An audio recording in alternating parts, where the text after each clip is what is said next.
population de Cotonou, elle est là. Radio Cotonou.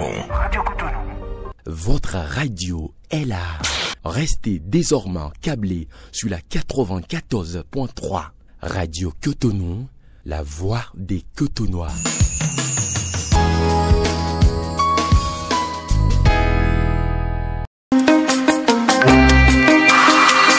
Bonsoir. Auditrices et auditeurs de Radio Cotonou, bonsoir.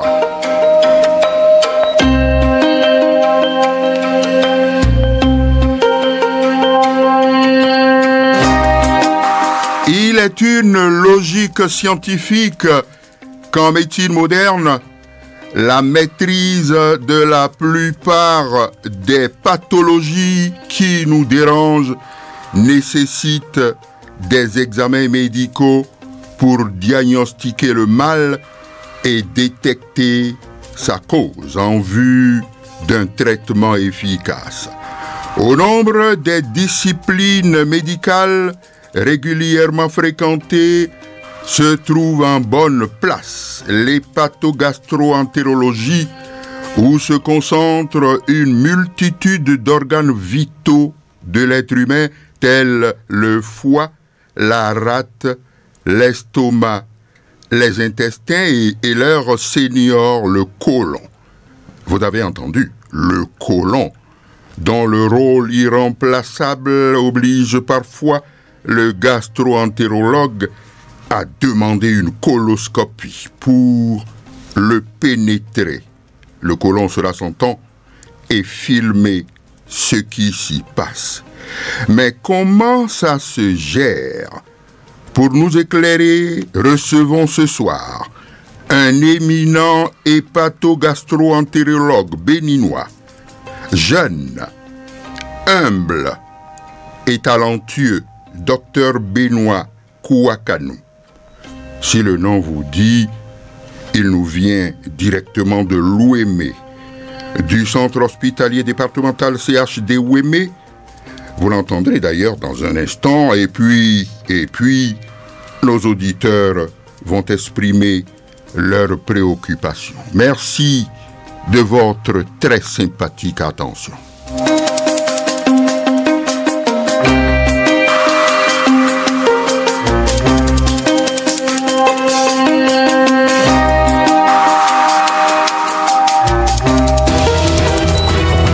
Parole du spécialiste.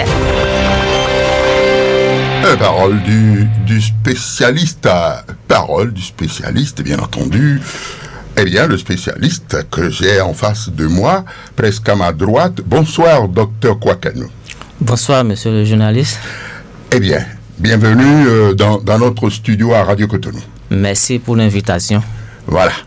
Merci beaucoup donc d'être venu. Nous allons commencer par le commencement, comme on le dit. Formalité d'usage, cela s'entend.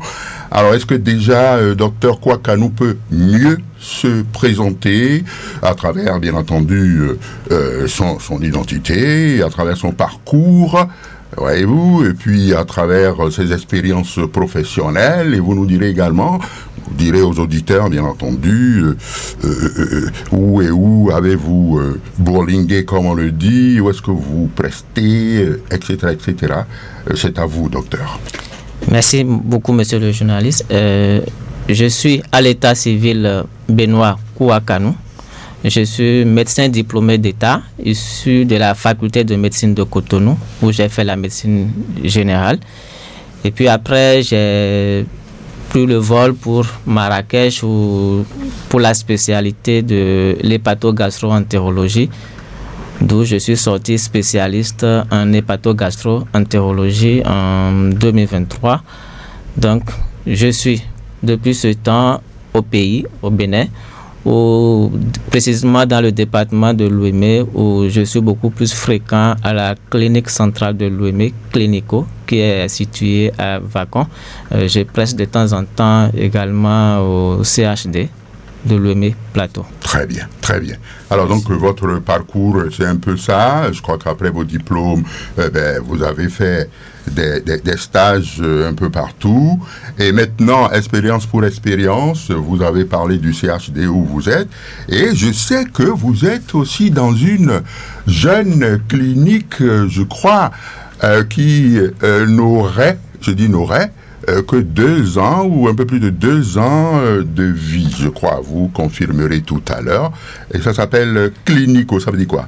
Clinico, c'est Clinique Centrale de Louémé. Donc, en abrégé, nous avons Clinico.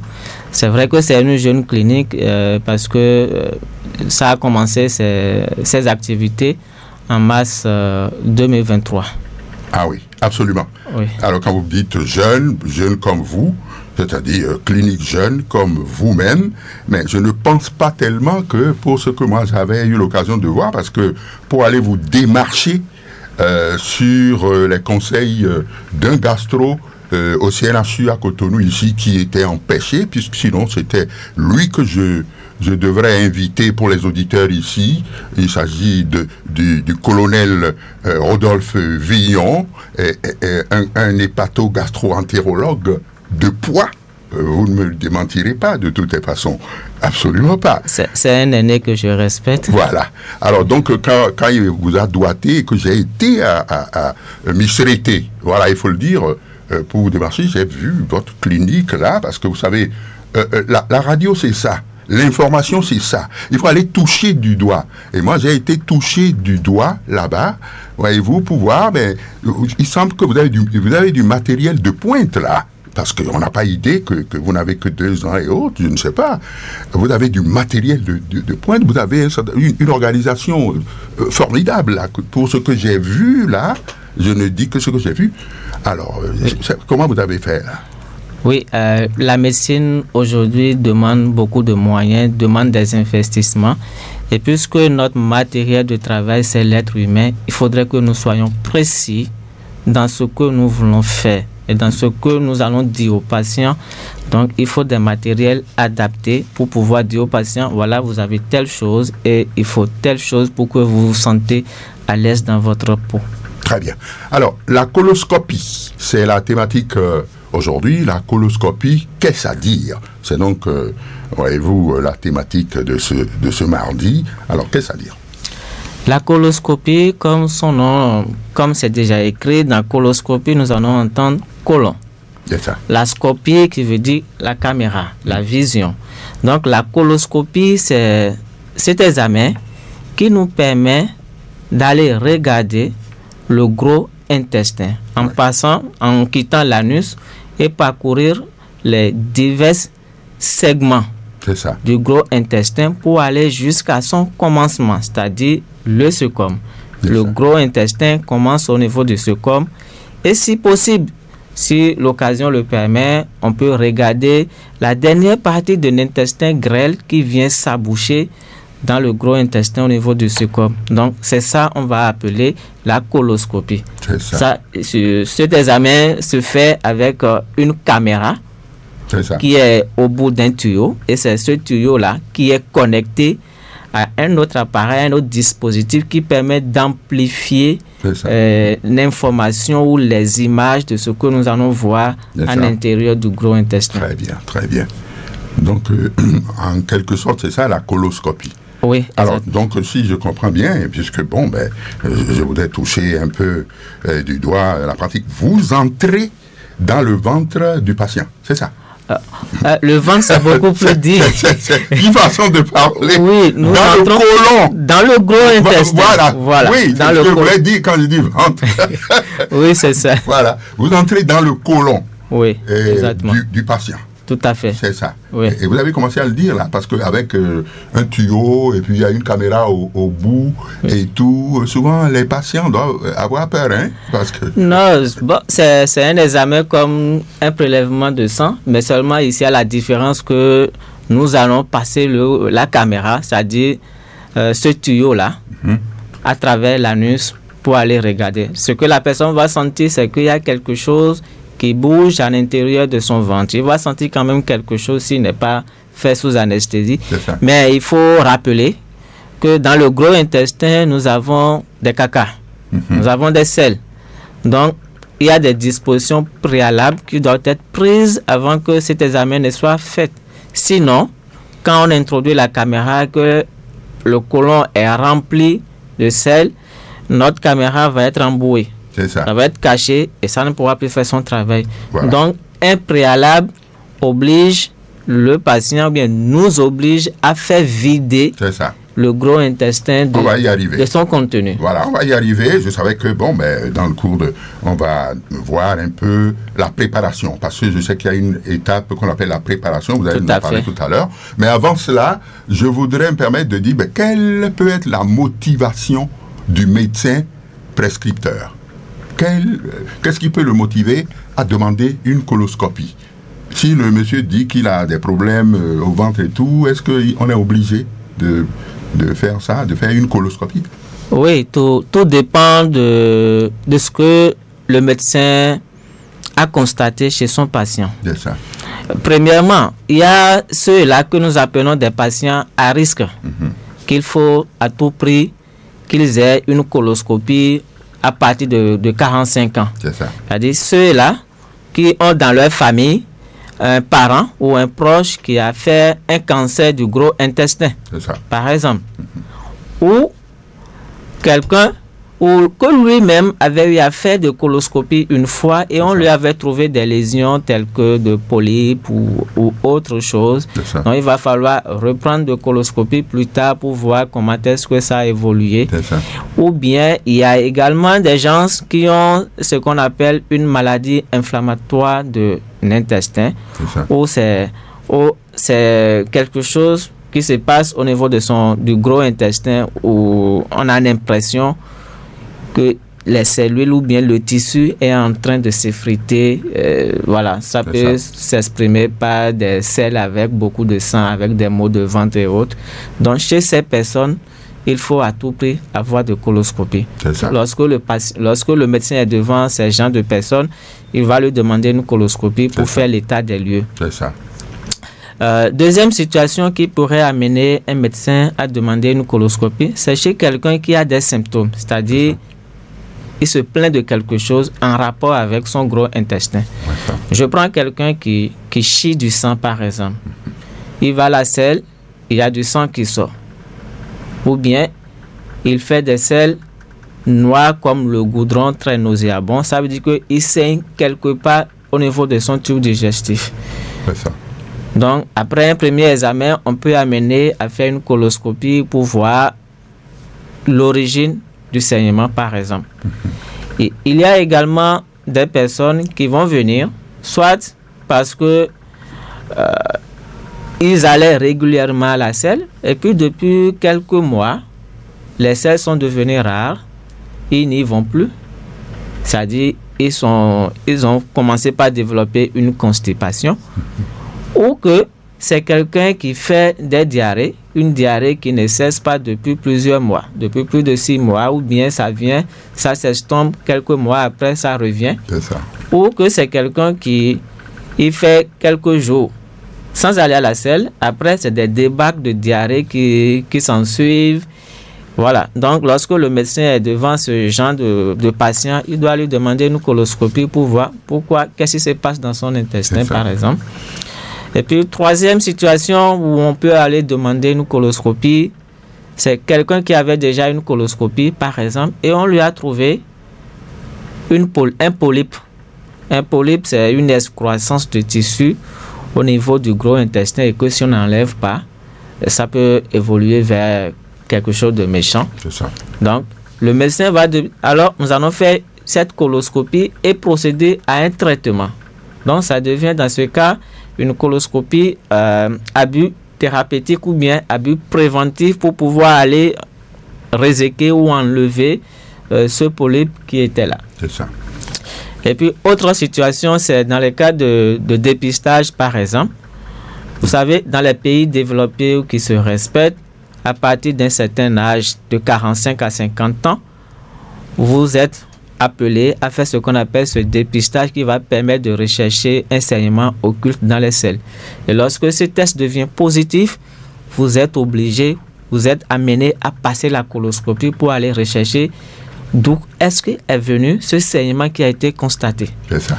Vous allez à la selle, vous ne sentez rien, il n'y a pas de sang, mais on vous fait ce test dans les selles, on constate que c'est positif. Il faut aller faire une coloscopie pour aller rechercher l'origine de ce saignement. Et c'est très important quand on n'a pas de moyens pour traiter, il faut s'investir dans la prévention. Et ça, nous l'avons compris, nous l'avons mis sur pied à Clinico également. Et autre chose, c'est quelqu'un qui a déjà fait sa coloscopie, qui a déjà été traité ou un polype lui a été déjà enlevé, par exemple. On va faire des coloscopies plus tard pour aller voir est-ce que ce qu'on avait enlevé, il y a d'autres qui ont poussé. C'est ça. Ou bien tout est normal. On ne sait jamais. On peut avoir passé à côté de quelque chose. Donc voilà ces diverses situations qui pourraient amener un médecin à demander une coloscopie. C'est ça. Très bien. Alors, pour en arriver à la coloscopie même, il y a une préparation. Tout à fait. Alors, comment ça peut se faire? Quand nous parlons de préparation, nous allons d'abord parler du régime. Et on impose aux patients un régime. C'est-à-dire ce régime, ce que la personne doit manger pour que pendant la préparation, les résidus, les sels puissent sortir facilement et pour que le gros intestin soit propre. Parce que c'est quand c'est propre qu'on pourra parler d'un examen de qualité. C'est ça. Quand ce n'est pas propre, on n'a pas tout regardé, on ne peut pas juger de la qualité de cet examen. Donc, c'est ça qui nous oblige à dire, chers patients, à quelques jours, 3 jours minimum de l'examen, vous devez enlever un certain nombre de choses, c'est-à-dire ce que nous appelons un régime sans résidus. C'est ça. Il va manger des choses qui pourront sortir facilement. Donc, on va dire, il n'y aura pas de crudités, il n'y aura pas de légumes, il n'y aura pas de fruits. Il n'y aura pas de pain, il n'y aura pas de lait. Vous lui imposez tout ça? C'est juste 3 jours. C'est ça. 3 jours. C'est pas beaucoup. Voilà. Et à la veille de l'examen maintenant, on lui propose de prendre une préparation. Il y a un produit magique. Je ne dirais pas magique, c'est compte tenu de l'effet que ça donne. C'est ça. Il va prendre au moins 3 à 4 litres. Mais généralement, c'est 4 litres de produit pour pouvoir vider son tube, son gros intestin pour pouvoir faire la diarrhée. Là, c'est une diarrhée qui est provoquée parce que nous attendons à un objectif. C'est ça. Donc, c'est ça. Donc, c'est ça le régime et la préparation de l'examen. Oui, très bien. Bon, je voulais vous demander de doiter quelques affections que une coloscopie peut détecter. Je crois que vous en avez cité déjà un peu suffisamment là tout à l'heure. Après la coloscopie, on peut découvrir ci et ça. Alors, je voulais tomber pieds joints sur les 2 catégories de coloscopie, sous anesthésie ou bien sans anesthésie. Est-ce que vous pouvez expliciter un peu ce que c'est? En fait, l'examen même, c'est la coloscopie. Oui. Avec un tuyau muni de caméra et qui est relié à un moniteur, on introduit dans l'anus pour aller regarder. Donc, si l'examen doit être fait sans anesthésie, la personne est en éveil, on cause et on fait l'examen. Mais il va sentir quand même quelques gênes, qu'il y a quelque chose qui passe, un petit inconfort pendant l'examen, ça peut donner de douleur. Maintenant, pour plus de confort, pour l'examen, c'est-à-dire pour l'examinateur et pour le patient, surtout pour le patient, on lui propose alors de faire l'examen avec une sédation, avec une anesthésie. Et ça, si c'est avec anesthésie, le patient doit être vu préalablement par l'anesthésiste pour évaluer ou pour établir le plan d'anesthésie. C'est ça. Puisque le jour de l'examen, l'anesthésiste est là, il est présent. Oui.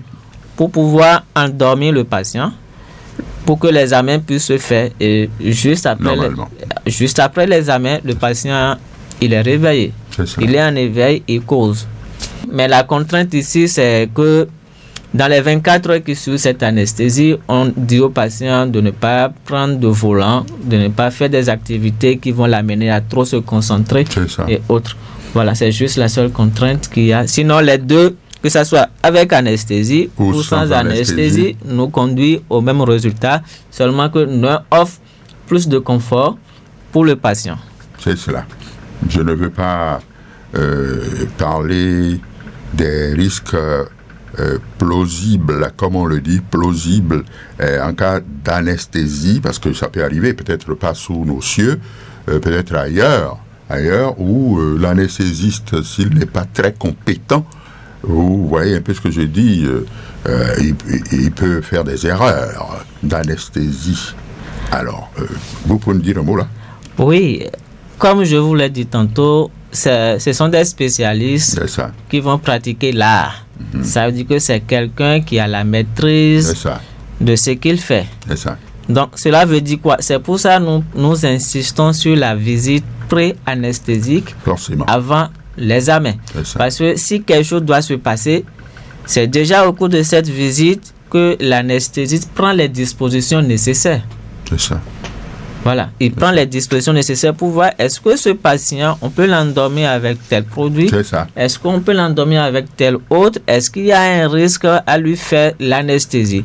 Si le patient présente trop de risques, il n'y a pas de honte à dire ce patient, on ne peut pas le faire. Il arrive des cas comme ça, on dit ce patient, on ne peut pas le faire, il faut mieux tenter sans anesthésie pour voir. Il vaut mieux. Parce que s'il présente assez de risques à l'anesthésie, il vaut mieux aller pour voir. Et puis tout est expliqué aux patients qui participent également à la prise de décision. Rien n'est imposé aux patients. Rien n'est imposé aux patients, mais voilà que le patient n'est pas un technicien et que en réalité c'est l'anesthésiste et le médecin qui sont compétents pour dire ci et ça. Bon, je pose des considérations subsidiaires. Tout à fait, oui. En fait, tout ce que nous faisons aujourd'hui comme prise en charge du patient, le patient doit être au centre de notre décision. C'est ça. Et ce n'est pas le premier jour où il vient, il va dire je fais avec anesthésie, qu'on va dire d'accord. On revient pour voir est-ce que telle est votre décision. C'est ça. Oui. Voilà. Telle est votre décision, vous rencontrez le spécialiste. Il va s'entretenir avec vous. Il va vous dire les tenants et les aboutissants. Et vous êtes en mesure également de poser des questions. Vous pouvez, à l'issue de cette consultation, dire « Je ne veux plus ». C'est votre droit. Personne ne peut rien vous imposer concernant la prise de décision à votre place. C'est ça. Voilà. Très bien. Alors, la prévention, je vais peut-être réserver ça vers la fin. Quand on dit prévention, c'est pas contre la coloscopie. Prévenir, non, on peut rien. De toute façon, si cela s'impose, on va faire prévention par rapport aux affections qui peuvent nécessiter une coloscopie. Il faudrait que le patient ait un comportement, ça peut être un comportement alimentaire, ça peut être un comportement ci et ça, pour qu'on n'en arrive pas là. Pour qu'on n'en arrive pas à ce que le médecin dise, à l'étape actuelle des choses, on est obligé d'aller à la coloscopie. Est-ce que vous pouvez dire un mot? Oui, mais avant de venir à la prévention, tout à l'heure, je crois que vous m'avez posé la question et puis peut-être je n'ai pas apporté d'éléments de réponse. Qu'est-ce qu'on retrouve quand on fait une coloscopie? Je crois quand on fait une coloscopie, on peut dire que tout est normal. Parfois, on fait l'examen et on dit il n'y a pas de problème au niveau du gros intestin. Parfois, on peut tomber sur quelque chose de sérieux. On peut tomber sur quelque chose qui ressemble à un cancer au niveau du gros intestin. Et c'est ça qui fait, nous, notre hantise. S'il y a un cancer, il faut faire vite. C'est ça. Voilà. Parfois, au cours de la coloscopie, on peut tomber sur des polypes. Les polypes, comme je le disais dans l'introduction, c'est des petites excroissances. On voit que la muqueuse là a plus de volume, ça a pris une autre forme bizarre que ce que cela devrait être. Et puis si on laisse cet aspect évoluer, ça peut peut-être se transformer en cancer plus tard Ou chez certaines personnes, on va retrouver ce qu'on appelle des diverticules. Diverticules, c'est des petits trous ou des poches qu'on retrouve à l'intérieur du gros intestin. Ou parfois, on voit que la muqueuse est un peu bizarre ou ça n'a pas l'aspect typique qu'on retrouve dans un gros intestin normal. Et ça, on peut l'avoir dans les maladies inflammatoires de l'intestin. Maladies de Crohn ou maladies ou les RCH, les rectocolites ulcéro-hémorragiques. C'est ça. Très bien. Alors, nous allons... Vous parlez de la prévention. Pour dire prévention, il faut déjà faire la coloscopie pour voir de quoi il est question. Parce que sans avoir fait la coloscopie, on ne peut pas prévenir. Et quand il y a un cancer, généralement, on ne peut pas dire ce qui va amener de cancer. Et c'est pourquoi nous avons dit, dans les motivations qui amènent le médecin à demander une coloscopie, s'il y a d'antécédents de cancer dans la famille, le médecin est amené à demander au plus tôt cette coloscopie dans le cadre de prévenir.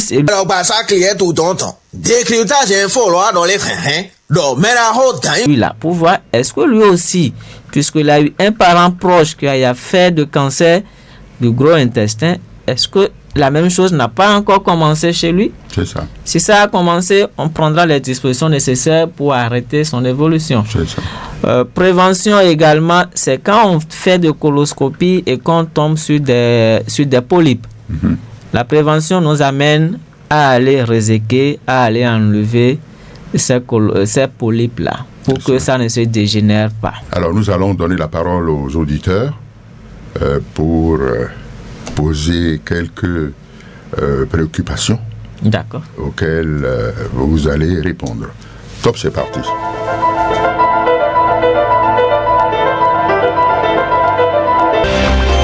Préoccupation des auditeurs. Ok, bonsoir. Vraiment, bien sûr. Allô, bonsoir.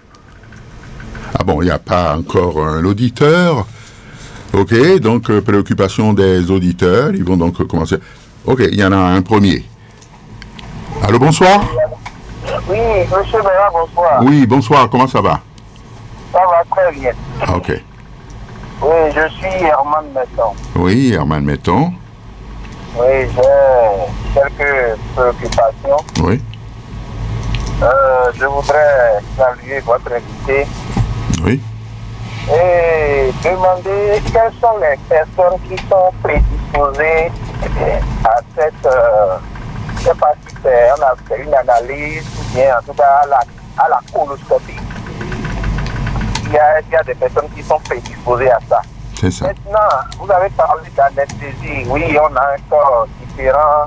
Et parfois, vous entendez les anesthésistes dire que bon, on veut en donner telle personne ce qu'on lui a injecté. On sait que dans 30 minutes, il va s'endormir, mais il fait 1 heure, le monsieur est toujours debout, vous fixe dans les yeux.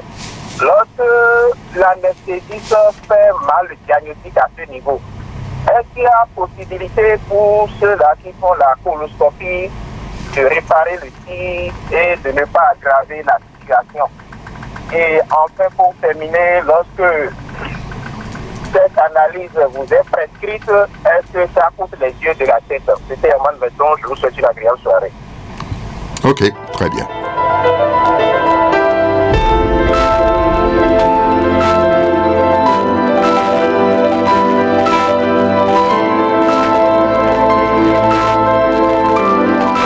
On accueille le deuxième auditeur au bout du fil. Allô, bonsoir.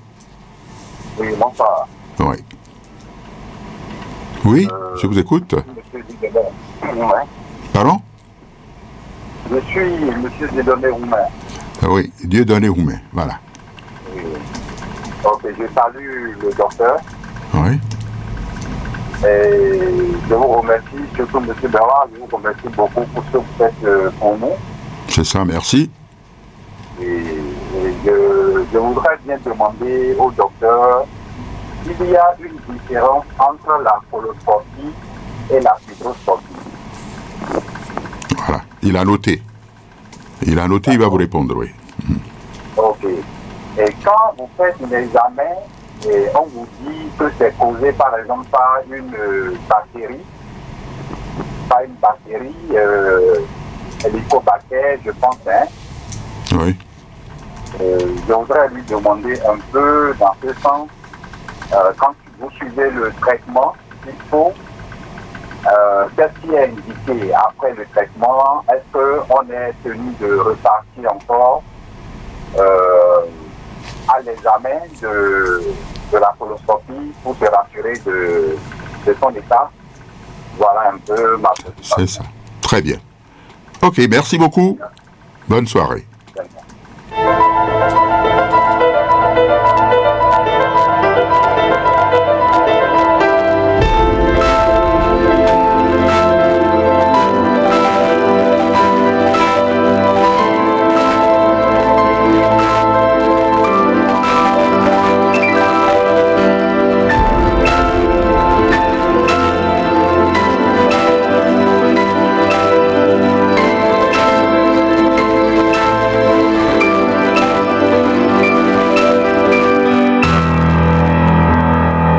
Troisième auditeur au bout du fil. Allô, bonsoir.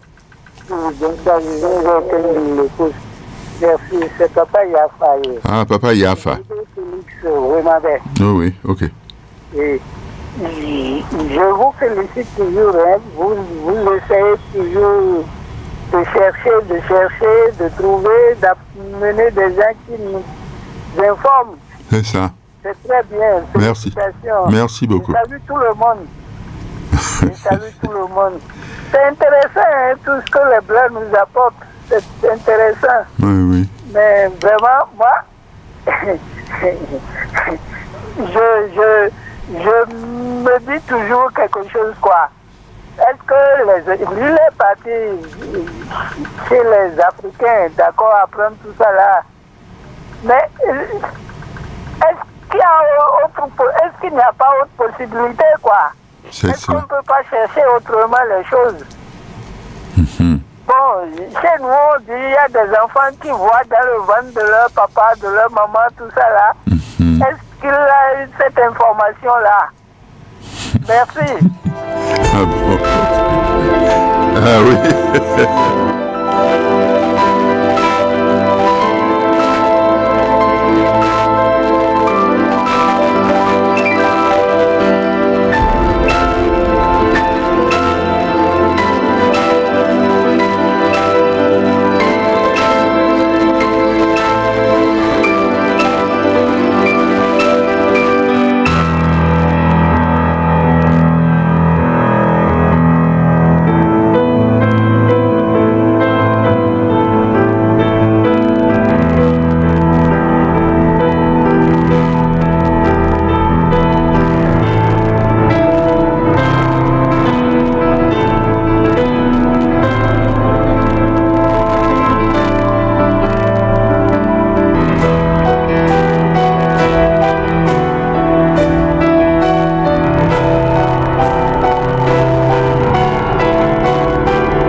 On va accueillir un autre auditeur au bout du fil. Je crois qu'il n'y en a pas encore, hein, encore.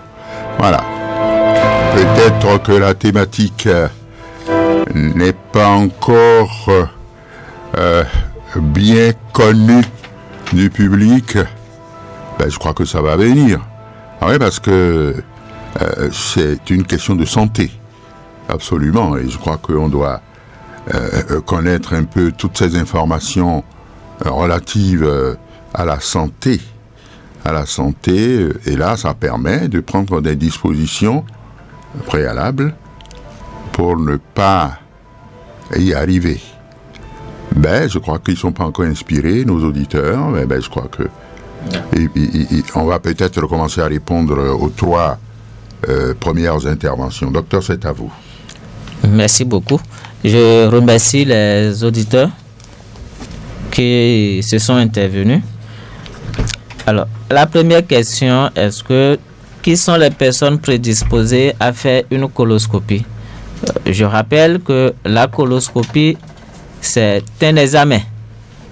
C'est un examen comme on fait une échographie. L'échographie, c'est également un examen. Donc, ceux-là qui sont prédisposés, je l'avais déjà dit dans l'introduction de mon message, c'est quand vous allez faire une consultation, certainement que vous avez des problèmes au niveau du gros intestin. Soit c'est quelqu'un qui saigne, quand il va à la selle, il y a du sang qui sort. Parfois, c'est des douleurs au niveau de l'anus pour comprendre pourquoi.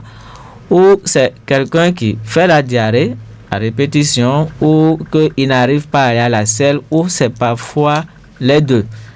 Dans ces conditions, le médecin va vous demander une coloscopie pour aller regarder ce qui fait mal ou bien ce qui est à l'origine de ces symptômes au niveau de votre gros intestin.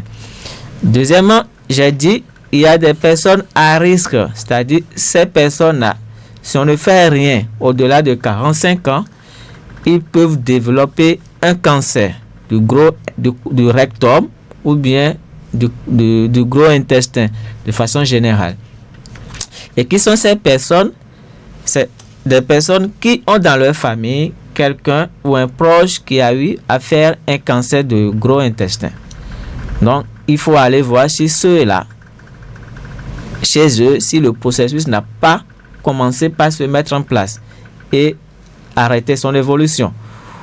Ou que c'est quelqu'un qui avait déjà fait une coloscopie lui-même et qu'on lui a trouvé un polype, quelque chose d'anormal, et il faut aller recontrôler pour voir. Et nous avons dit aussi dans la catégorie des personnes à risque, il y a ceux-là qui vont développer une maladie inflammatoire de l'intestin. C'est vrai, ce n'est pas fréquent chez nous, ce n'est pas fréquent en Afrique de l'Ouest, mais il y a quelques cas. Dans les pays européens, dans les pays arabes, oui, il y a ces genres de maladies qu'on retrouve, qu'on appelle maladie de Crohn ou RCH, rectocolite hémorragique, où la personne va chigner du sang, ou c'est la diarrhée à répétition. Donc, il y a ces maladies-là, et quand c'est là, il faut aller chercher.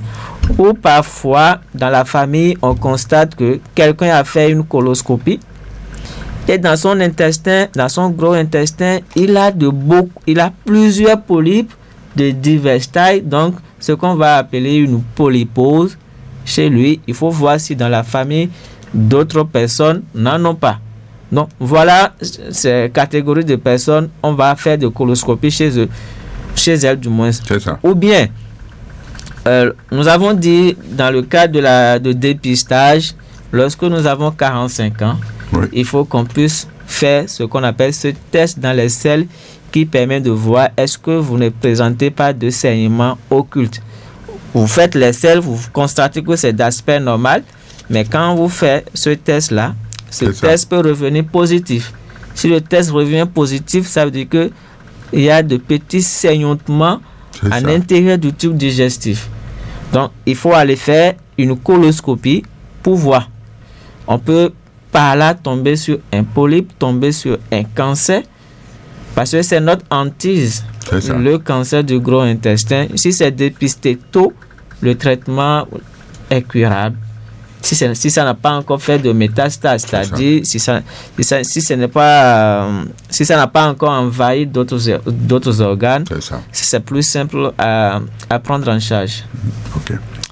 Alors, l'autre question qui posait, c'est par rapport à l'anesthésie. Vous dites que l'anesthésiste fait son ingestion et que la personne ne dort pas. Non. C'est ça, je disais, que c'est le spécialiste qui fait son travail. Il sait, et c'est pour ça il voit la personne avant le jour de l'examen. C'est cela. Pour savoir quelles sont les dispositions à prendre. Quel genre de produit est indiqué pour ce patient. Dans le cadre de la coloscopie, ce n'est pas une anesthésie où la personne doit dormir et que quand on finit, il faut attendre des heures pour la réveiller. Non, c'est juste une petite sédation, ou même pendant l'examen, si il a tendance à se réveiller, on peut lui encore injecter un peu de produit pour le maintenir dans un sommeil pas profond, mais léger, pour que juste après l'examen, il soit en mesure de dire de répondre aux préoccupations, bien aux questions sans souci. C'est ça. La deuxième préoccupation était posée par M. Dieudonné Houmen. Il demandait est-ce qu'il y a une différence entre une fibroscopie et une coloscopie? Oui, c'est deux examens différents. Ouais. La coloscopie, nous avons dit, on fait passer le tuyau par l'anus pour aller regarder dans le gros intestin. Alors, la fibroscopie, ici, c'est fibroscopie œsogastro-duodénale, ce qu'on nous a, mettons en abrégé, FOGD. On va faire passer maintenant le tuyau par la bouche pour aller regarder l'ésophage, l'estomac et une partie ou la première partie de l'intestin grêle. Donc, ce faisant, j'ai dit, on serait en haut, c'est-à-dire on va regarder le tube digestif haut et c'est à ce niveau qu'on peut trouver des lésions ou une inflammation au niveau de l'estomac. Oui. On peut faire des prélèvements, aller analyser et peut-être tomber sur un microbe qu'on appelle Helicobacter pylori. Au cours de cet examen, on peut tomber sur un ulcère, soit au niveau de l'estomac ou un ulcère au niveau de l'intestin. Donc, l'ulcère ici, c'est une plaie. Oui, forcément. Voilà, qui se développe à ce niveau-là. Et on recherche pourquoi est-ce que la plaie est venue là, d'où parfois on tombe sur ce microbe qu'on appelle Helicobacter pylori. Donc, après le traitement, tout dépend déjà de ce que le médecin avait vu à la fibroscopie. Si c'était un ulcère au niveau de l'estomac, forcément après le traitement, quelques semaines plus tard, on va demander au patient de reprendre cette fibroscopie pour voir est-ce que cet ulcère qui avait été constaté s'est cicatrisé. Est-ce que ce n'est pas quelque chose de malin, c'est-à-dire un cancer qui avait pris la forme d'un ulcère au départ et en ce moment, on fait des prélèvements pour analyser. C'est cela. Mais si c'est un ulcère au niveau de l'intestin, pas forcément besoin de faire une fibroscopie de contrôle après traitement. Maintenant, mais il y a d'autres tests qu'on peut faire pour dire le microbe qui était à l'origine du problème initial a été correctement traité et puis il est parti. C'est le test respiratoire, par exemple, à l'urée, qu'on fait. Voilà. Donc, la personne, on va lui donner un médicament à avaler et puis après, il va souffler dans un appareil qui va permettre de détecter la présence de cette bactérie-là. Helicobacter. Oui.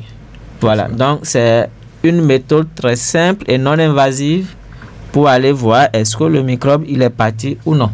C'est cela. Je crois que lorsque le médecin institue le traitement, il dit tout ça, il explique tout ça à son patient pour que il sache quelle disposition prendre plus tard. C'est cela. Alors, troisième préoccupation, est-ce qu'il n'y a pas une autre possibilité pour ne pas faire la coloscopie? Parfois, on dit qu'il y a des enfants qui regardent dans le ventre de leurs parents. De leurs parents. Je ne sais pas. Nous n'avons pas de troisième œil ici. Ce qui nous permet d'aller voir, en tant que médecin, c'est cette technologie qui a été développée pour faciliter la prise en charge. Et c'est ça que nous utilisons. C'est Papa Yafa qui a demandé ça, je suppose. Oui, c'est bien sûr. Oui, donc, si le médecin demande un tel examen, que ce soit une fibroscopie ou une coloscopie, c'est qu'il y a des raisons valables pour que l'examen soit fait, pour comprendre les symptômes du patient. On va donc attendre d'autres interventions.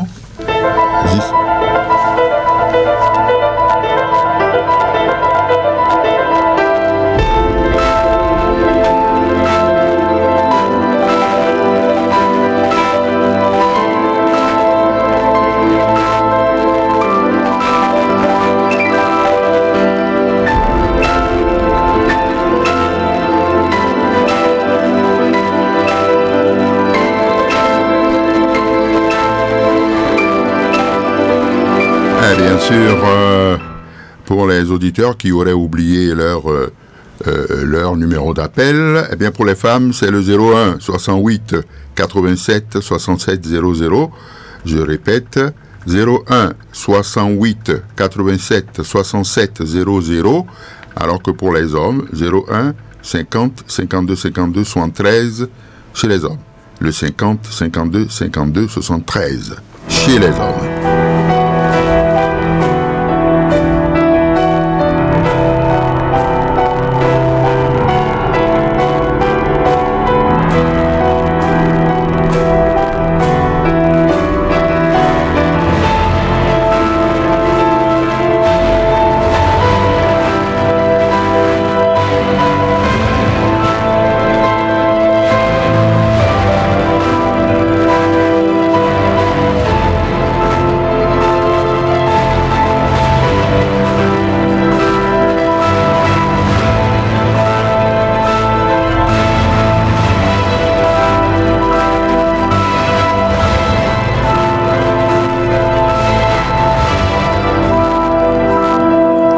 Voici un autre auditeur au bout du fil. Allô, bonsoir. Oui, rebonsoir. Oui, rebonsoir, oui. Merci pour la réponse du docteur. C'est M. Dieudonné qui revient. Oui, voilà. Voilà. Je voudrais, encore il a bien expliqué la différence entre la coloscopie et la fibroscopie. Oui. Je demande encore, quand on parle d'endoscopie, je voudrais qu'il m'explique un peu cela. Et l'autre, je voudrais lui demander un peu ce qu'il peut dire sur la colopathie. Quand un patient développe la colopathie, c'est quoi réellement et les conseils à son niveau. Merci. Ok, il a entendu. Il va répondre tout à l'heure.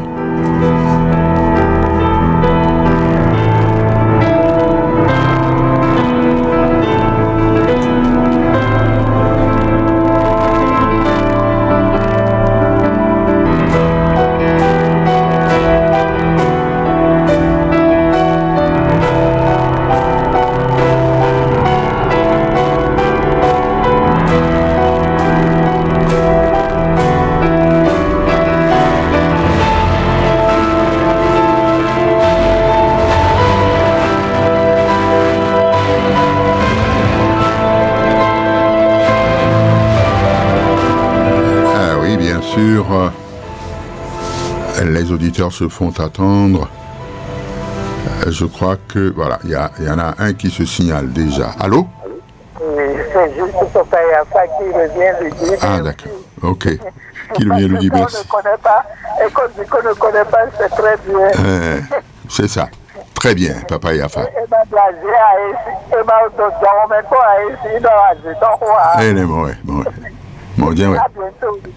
Merci bien.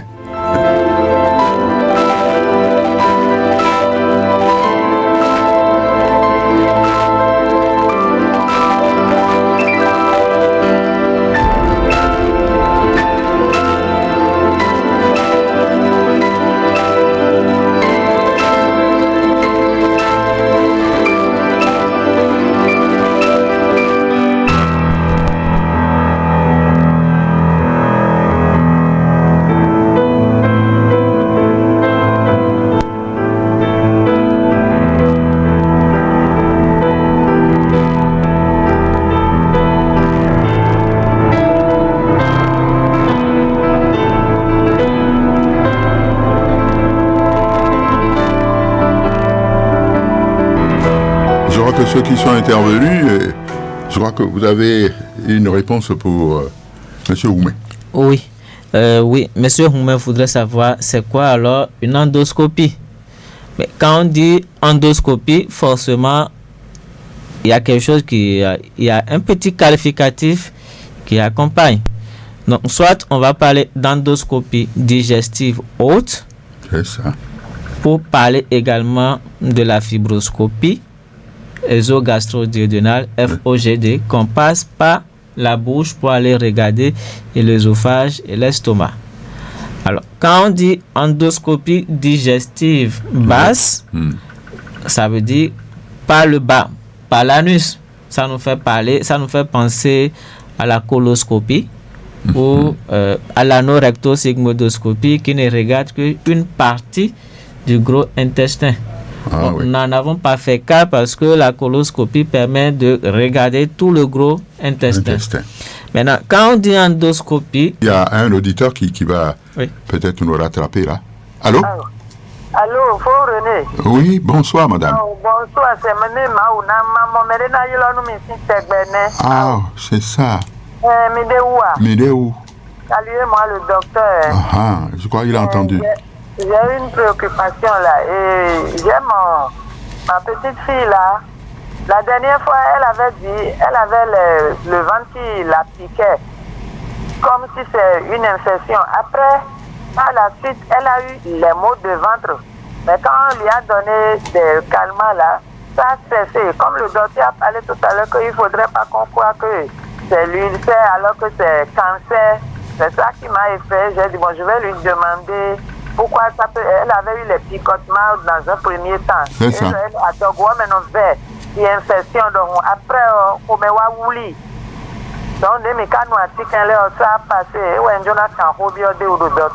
D'accord, il a entendu. Elle a répondu, nous, dit. Merci beaucoup, merci.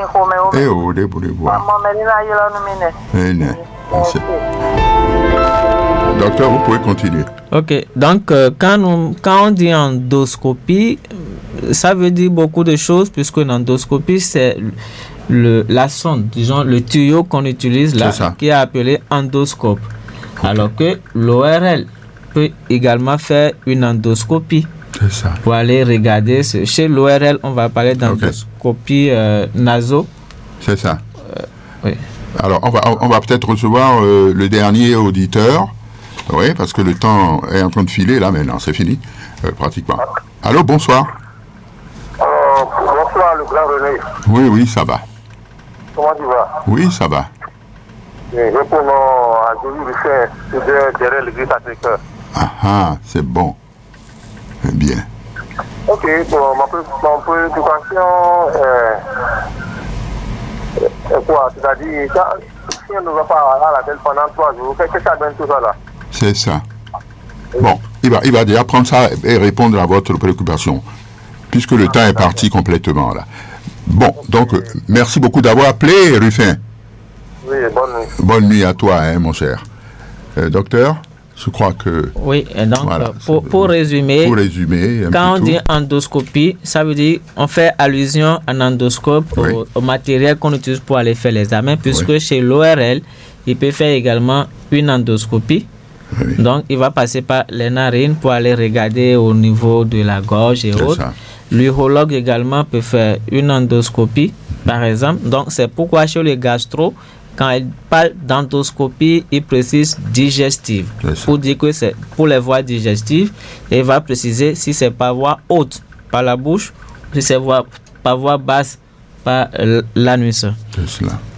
Donc, la deuxième préoccupation, c'est quoi une coloscopie, une colopathie? Avant de parler de colopathie, je crois qu'il faut voir le spécialiste parce que on peut avoir autre chose et penser que c'est une colopathie. La colopathie regroupe beaucoup de choses. Il y a beaucoup de choses qui se regroupent dans cette catégorie d'affection. C'est ça. Qui veut dire que l'intestin, soit il est paresseux, soit il ne marche pas, ou la personne fait tout le temps est constipée, ou il fait des selles réguliers, ou carrément il est là et puis c'est toujours des douleurs dans le ventre, des maux de ventre à répétition. Donc il y a plusieurs choses qui se regroupent là. Donc pour pouvoir dire forcément qu'il y a une colopathie, il faut que le patient puisse voir le spécialiste afin qu'il fasse la part des choses. Un problème organique d'un problème fonctionnel et dit les conseils à suivre dans ce cas. Voilà. Ok. Par rapport au ventre qui a piqué, est-ce qu'une infection... Je crois que, on va juste dire deux mots là-dessus. Allez-y, docteur. Oui, est-ce que c'est une infection difficile de le dire parce que on peut avoir mal mangé quelque chose qui va irriter l'estomac, ça va piquer ou ça va brûler. Peut-être avec un médicament de l'estomac, ça calme. Mais au cas où ça va persister ces symptômes, il faut que la personne puisse voir un spécialiste pour qu'ils donnent les conseils nécessaires. Alors, la personne qui ne va pas à la selle pendant 3 jours, est-ce que c'est déjà une constipation? Quelque part, oui, mais tout dépend également de son régime, parce que si nous prenons des choses qui vont rendre les selles dures, on peut ne pas aller à la selle. Il suffit juste de revoir son régime alimentaire. Et puis ça y est. Et puis tout peut rentrer dans l'ordre. Et surtout, de bien s'hydrater et d'avoir une activité physique régulière. Parce que plus on s'assoit, on fait rien, l'intestin va devenir paresseux, les selles auront des difficultés à progresser vers le rectum pour pouvoir s'évacuer facilement. Docteur Benoît Kouakano, merci infiniment d'être venu. Merci pour tous ces conseils que vous venez de donner. Merci pour toutes ces réponses. Vous êtes à Clinico, rappelez-nous un peu ça, c'est ça? Oui, je suis à Clinico, clinique centrale de Louémé. Voilà. Nous sommes à Vacon, non loin de Carrefour des Vallées, à Misérité. Merci infiniment, merci d'être venu. L'émission est terminée pour ce soir. Sur la technique, c'est Ghislain Agbaoumba. Et prise de vue, eh bien, c'est Patrick Bécha. En direct avec vous, au microphone René Bewa. J'étais bien sûr avec le docteur Benoît Kouakano. Merci à toutes, merci à tous. On se retrouve mardi prochain si Dieu le veut. Bye bye. Dieu vous bénisse.